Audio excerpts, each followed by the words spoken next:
નમસ્કાર. આજના આઈટીઆઈ ઈ લર્નિંગ પ્રોગ્રામમાં હું J G Tripathi, supervisor instructor ITI મણિનગરથી આપ સૌનું હાર્દિક સ્વાગત કરું છું. આજે હું આઈટીઆઈ ખાતે ઇલેક્ટ્રિકલ ગ્રુપ અંતર્ગત આવતા હાઇડ્રોજન પાવર પ્લાન્ટના લેઆઉટ વિશેનો અભ્યાસ કરીશું. આજના આપણા પ્રેક્ટિકલનો હેતુ હાઇડ્રો પાવર સ્ટેશનના લેઆઉટ ડાયાગ્રામનો અભ્યાસ કરવો.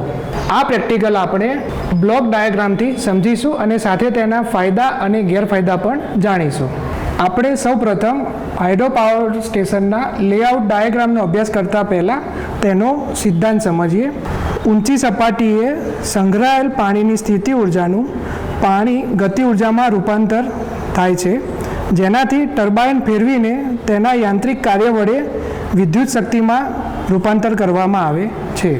આ પાવર પ્લાન્ટ માટે સ્થળ પસંદગી પણ એક અગત્યનો ભાગ ભજવે છે, જેના મુખ્યત્વે 3 પાસા ધ્યાનમાં લેવા જોઈએ.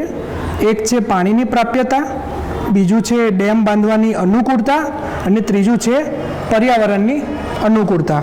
ત્રીજી વસ્તુ પર્યાવરણીય દૃષ્ટિકોણ, કે જેમાં હાઇડ્રો ઇલેક્ટ્રિક પાવર સ્ટેશનથી ગ્રીન એનર્જી ઉત્પન્ન થાય છે, એટલે કે પ્રદૂષણ ફેલાતું નથી, પરંતુ આ પાણીનો જથ્થો અને પૂરતું હેડ મેળવવા માટે ઊંચાઈ પર ડેમ બાંધવામાં આવે છે, જેથી આ ડેમના નિર્માણથી ઉપરવાસમાં પુષ્કળ માત્રામાં પાણી જમા થવાથી જમીન ડૂબમાં જાય છે, જેના કારણે ડૂબમાં જતી જમીન અસરગ્રસ્ત વિસ્તારની માનવ વસ્તીને મોટા પ્રમાણમાં આર્થિક નુકસાન થઈ શકે છે, જે માટે આ દૃષ્ટિકોણ પણ મહત્ત્વનો છે. હવે આપણે આ લેઆઉટના એક એક ઘટકોને વારાફરતી સમજીશું. તેમાં સૌપ્રથમ રિઝર્વર એટલે કે સરોવર, કે જેમાં વિપુલ માત્રામાં પાણીનો જથ્થો સંગ્રહ થયેલો હોય છે. બીજું છે ડેમ તે પાવર સ્ટેશનનો સૌથી મોટો ભાગ છે. ટર્બાઇનને ફેરવવા માટે પાણીનો સંગ્રહ કરવા માટે ઉપયોગી છે અને જેનાથી જરૂરી વોટર હેડ પણ ઉત્પન્ન થાય છે. ભૌગોલિક અનુકૂળતા હોય તે નદી પર યોગ્ય હેડ મળી રહે તેવી જગ્યાએ સિમેન્ટ, કોન્ક્રીટ અથવા સ્ટોનના મટીરિયલમાંથી ડેમનું કન્સ્ટ્રક્શન કરવામાં આવે છે. વોટર હેડ એટલે હાઇડ્રો પાવર સ્ટેશનમાં રહેલ ટર્બાઇનના લેવલ અને રિઝર્વરમાં સંગ્રહ કરવામાં આવેલ પાણીના લેવલ વચ્ચેના ઊંચાઈનો તફાવત. આ ડેમમાં દરવાજા પણ રાખવામાં આવે છે. જ્યારે નદીના ઉપરવાસમાં અતિ ભારે વરસાદને કારણે રિઝર્વરની પાણીની સંગ્રહ શક્તિ પૂરી થાય ત્યારે વધારાનું પાણી આ ડેમના દરવાજા ખોલીને બહાર નીકાળી દેવામાં આવે છે. હવે આ લેઆઉટનો ત્રીજો ઘટક જોઈશું, કે પ્રેશર ચેનલ, કે જેને ઇન્ટેક અથવા કંટ્રોલ ગેટ્સ પણ કહેવામાં આવે છે. ડેમના ઉપરના ભાગમાં રિઝર્વરમાંથી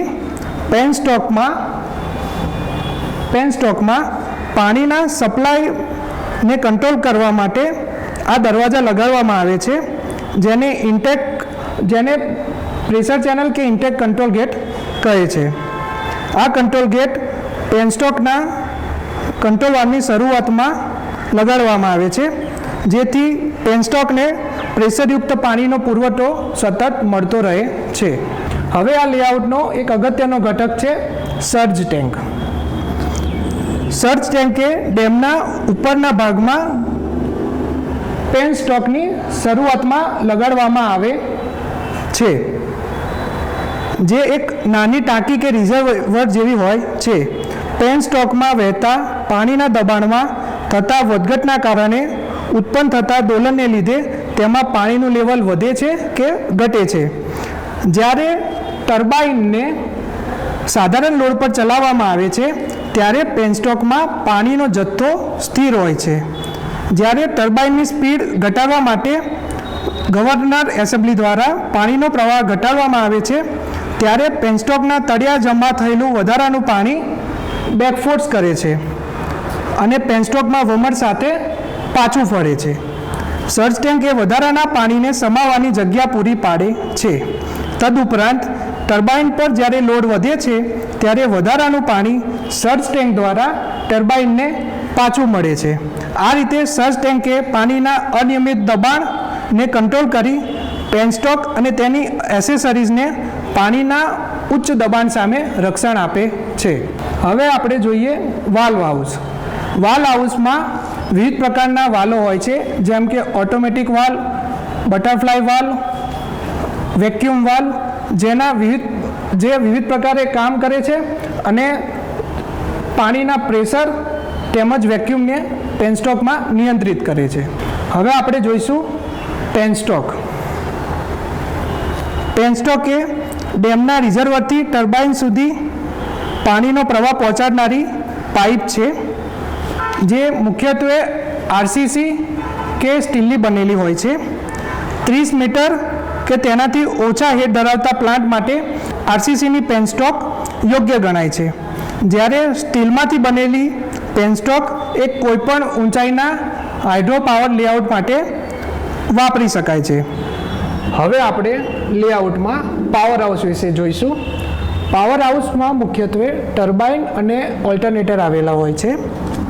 ટર્બાઇન એ હાઇડ્રો પાવર સ્ટેશનનું હૃદય ગણી શકાય છે. હાઇડ્રોલિક ટર્બાઇન એ પાણીની ગતિશક્તિનું યાંત્રિક શક્તિમાં રૂપાંતર કરે છે. તેની શાફ્ટ પર બ્લેડની હારમાળા ફિટ કરવામાં આવે છે અને ટર્બાઇનને મિકેનિકલી ઓલ્ટરનેટર સાથે કપલ કરવામાં આવેલું હોય છે, જેના પર પાણીના ફોર્સનો મારો કરીને તેને ચલાવવામાં આવે છે અને તેની સાથે ઓલ્ટરનેટર કનેક્ટ હોવાથી જે યાંત્રિક ઉર્જાનું વિદ્યુત ઉર્જામાં રૂપાંતર કરે છે.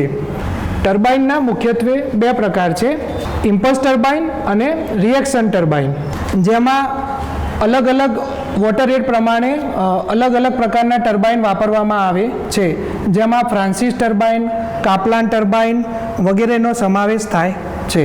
હવે આ પાવર હાઉસના ઓલ્ટરનેટરમાંથી ટ્રાન્સમિશન લાઇન દ્વારા વીજળીને સબસ્ટેશન સુધી સપ્લાય કરવામાં આવે છે. ટર્બાઇનના બીજા છેડેથી નીકળેલું પાણી ટેલ રેસમાંથી પસાર થયા પછી નદીના બીજા છેડામાં ભેળવી દેવામાં આવે છે.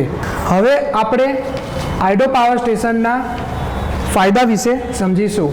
આ પ્રકારના પાવર પ્લાન્ટમાં કોઈપણ પ્રકારનું બળતણ વપરાતું નથી, જેના લીધે વાતાવરણમાં પ્રદૂષણ ફેલાતું નથી. આ પ્રકારના પાવર પ્લાન્ટનું આયુષ્ય ઘણું વધારે હોય છે.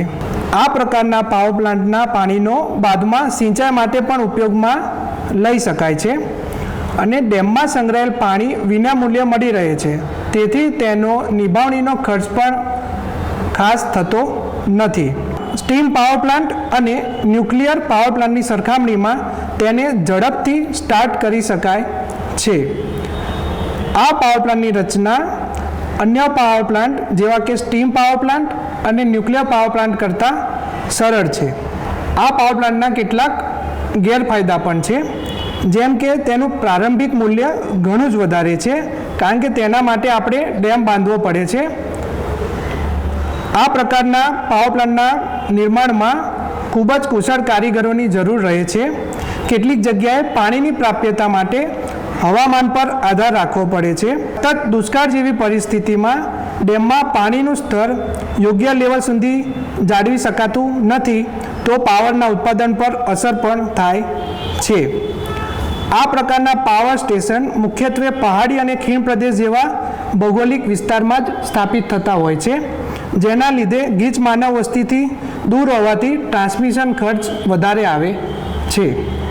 હાઇડ્રો પાવર સ્ટેશનના ઉદાહરણ જોઈએ તો નર્મદા નદી પર બાંધવામાં આવેલ સરદાર સરોવર ડેમ છે, જેની કેપેસિટી 1450 મેગાવોટ છે.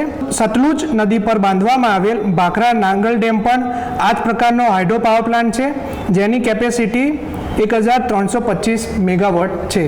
આજના પ્રેક્ટિકલમાં આપણે હાઇડ્રો પાવર પ્લાન્ટના લેઆઉટ વિશે અભ્યાસ કર્યો. આશા રાખું છું કે આપ સૌ સમજ્યા હશો. આભાર.